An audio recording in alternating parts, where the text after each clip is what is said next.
दिन था 6 अगस्त और साल 1945। सुबह के 8 बजे थे। जापान के हिरोशिमा में रोज की तरह लोग अपने अपने कामों में व्यस्त थे। सब कुछ नॉर्मल जैसा था, लेकिन हिरोशिमा के लोग इस बात से बेखबर थे कि अब जो उनके साथ होने जा रहा है उसको अतीत में सबसे भयानक इंसिडेंट के तौर पर देखा जाएगा। जी हाँ, जापान के कट्टर दुश्मन अमेरिका ने B-29 बॉम्बर इनोला गे से इस शहर पर एटम बॉम्ब गिरा दिया था और देखते ही देखते पूरा शहर राख में तब्दील हो गया। लेकिन इस हमले के पीछे बहुत से सवाल हैं जो ये पूछते हैं कि अमेरिका ने हिरोशिमा पर ही क्यों परमाणु हमले किए, क्यों दोनों देशों के बीच इतनी तनातनी मच गई थी और इस हमले का सेकेंड वर्ल्ड वॉर से क्या कनेक्शन था। इन सारी बातों को बड़ी डिटेल में आपको आज समझाते हैं। लेकिन दोस्तों, इसे समझने के लिए हमें आपको थोड़ा सा पीछे लेकर चलना होगा। दरअसल 7 दिसंबर 1941 ये वो दिन था जब पैसिफिक ओशियन के बीच एक आइलैंड पर 2 घंटे तक ऐसी बमबारी हुई जिसने सेकेंड वर्ल्ड वॉर का रुख मोड़ डाला था। जी हाँ, ये जगह थी पर्ल हार्बर। कहा जाता है कि उस दिन जापान ने सुबह सुबह अमेरिकी नौसेना के इस अड्डे पर सबको हैरान करते हुए हमला कर दिया। एक तरफ जहां सेकेंड वर्ल्ड वॉर को लेकर बाकी दुनिया जंग में घिरी थी, मगर उस वक्त अमेरिका इससे अलग था। लेकिन फिर जहन में सवाल आता है कि आखिर क्यों इस वॉर से अमेरिका ने दूरी बना रखी थी।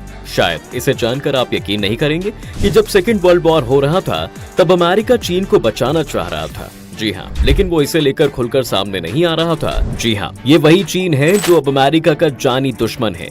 सेकेंड वर्ल्ड वॉर को शुरू हुए 3 साल गुजर चुके थे, जिसमें एक तरफ जर्मनी और इटली थे तो दूसरी तरफ ब्रिटेन और नीदरलैंड और फ्रांस थे। वहीं इस जंग में अमेरिका शामिल नहीं हुआ था। जैसा कि हमने आपको पहले ही बता दिया है, अमेरिका के शामिल न होने की सबसे बड़ी वजह यही थी कि अमेरिका को फर्स्ट वर्ल्ड वॉर में काफी नुकसान उठाने पड़े थे। लेकिन इसी बीच एक ऐसा भी देश था जिसने अमेरिका की नाक में दम कर रखा था, और वो देश था जापान। क्योंकि इस देश के पास नेचुरल रिसोर्सेज की कमी थी, इसलिए दूसरे देशों पर धड़ाधड़ कब्जा जमा रहा था। ऐसा इसलिए ताकि वो अपने देश के लिए नेचुरल रिसोर्सेज की डिमांड पूरी कर सके। ये वो समय था दोस्तों जब जापान ने कोरिया, ताइवान और चीन के बड़े इलाकों पर कब्जा कर लिया था और पैसिफिक ओशियन में फिलीपींस, इंडोनेशिया और मलेशिया पर भी अपना कब्जा जमाने की फिराक में लगा हुआ था। लेकिन जापान को लेकर सबसे बड़ी प्रॉब्लम यही थी कि मलेशिया ब्रिटेन के कब्जे में, इंडोनेशिया नीदरलैंड के कब्जे में और फिलीपींस अमेरिका के कब्जे में था। इन देशों को जापान के दूसरे देशों पर कब्जा करना बिल्कुल ठीक नहीं लग रहा था। दूसरी तरफ जापान इतना ताकतवर इसलिए हो रहा था क्योंकि उसके पीछे हिटलर का हाथ था, और जैसा हम सब जानते हैं कि उस समय हिटलर अमेरिका और ब्रिटेन का कट्टर दुश्मन हुआ करता था। इधर जापान की हरकतें कम होने का नाम नहीं ले रही थी, जिससे परेशान होकर अमेरिका ने जुलाई 1941 में जापान को तेल देना बंद कर दिया। क्योंकि जापान खुद ऑयल प्रोड्यूस नहीं करता था, बल्कि उसे 80% ऑयल अमेरिका से ही मिलता था। ऑयल बैन के बाद अब यहाँ जापान के लिए चीजें मुश्किल होना शुरू हो गई थी। खैर, इसलिए अमेरिका ने जापान के सामने एक शर्त रखी कि जापान को चीन से अपना कब्जा हटाना होगा। हालांकि जापान के लिए बहुत मुश्किल फैसला था। ऐसा इसलिए क्योंकि जापान को यह लगने लगा था कि अगर वो चीन से अपना कब्जा हटा लेगा तो पूरी दुनिया में ये मैसेज जाएगा कि जापान ने अमेरिका के सामने घुटने टेक दिए हैं। इसलिए अब जापान का फैसला था कि वो चीन से अपने सैनिक वापस नहीं बुलवाएगा, बल्कि उसने एक बी प्लान बनाया। जी हाँ, और प्लान ये था कि जापान अब इंडोनेशिया पर कब्जा करके तेल हथियाने की सोच रहा था। लेकिन ये सुनने में जितना आसान लग रहा था उतना था नहीं, और ये बात जापान भी अच्छे से जानता था कि इंडोनेशिया पर कब्जा करना इतना आसान नहीं है। जैसा कि हमने वीडियो की शुरुआत में आपको बताया कि तब इंडोनेशिया पर नीदरलैंड का राज था, और वहां पर पहुंचने के लिए जरूरी था कि पहले फिलीपींस पर राज किया जाए, जो अमेरिका के कब्जे में था। जापान को यह भी मालूम था कि अगर उसने फिलीपींस पर हमला किया तो पैसिफिक ओशियन में मौजूद American Naval base Pearl Harbor Japan को हमले का जवाब देगा। अब चूंकि जापान के पास तेल तेजी से खत्म हो रहे थे, इसीलिए उसे हमले करने की मजबूरी समझ में आने लगी थी। लेकिन जापान को यह हमला फिलीपींस पर नहीं बल्कि पर्ल हार्बर पर करना था। देखते ही देखते जापान की सेना ने एक सीक्रेट प्लान तैयार करना शुरू कर दिया। प्लान के बाद जापान ने पर्ल हार्बर पर हमला करने की तैयारी शुरू कर दी।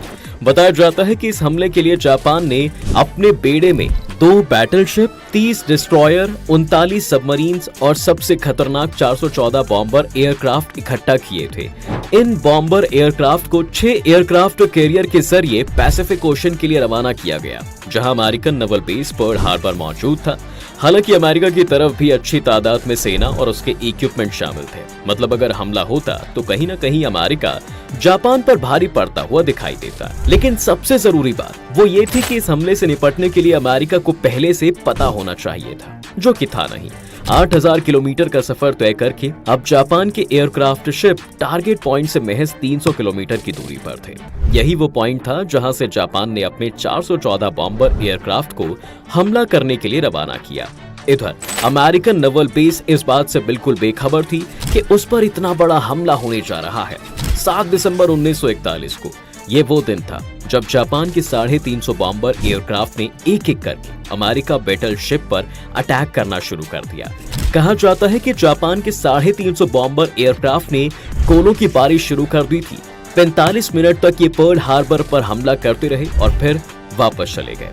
अमेरिकन नेवी को ये लगा कि शायद हमला रुक गया है और जापानी वापस चले गए हैं। लेकिन कुछ ही मिनटों बाद वापस से बचे हुए बॉम्बर एयरक्राफ्ट आते हैं और ताबड़तोड़ हमला करना फिर से शुरू कर देते हैं। अब पूरे 1 घंटे 15 मिनट तक ये हमला जारी रहा और इस हमले में अमेरिकन नेवल को भारी नुकसान उठाना पड़ा। आपको बता दें कि इस हमले में अमेरिका की 20 वेसल, 8 बैटल शिप और 300 से भी ज्यादा प्लेन तबाह हो गए थे। कुल मिलाकर जापान इस हमले में मजबूत होता दिखने लगा।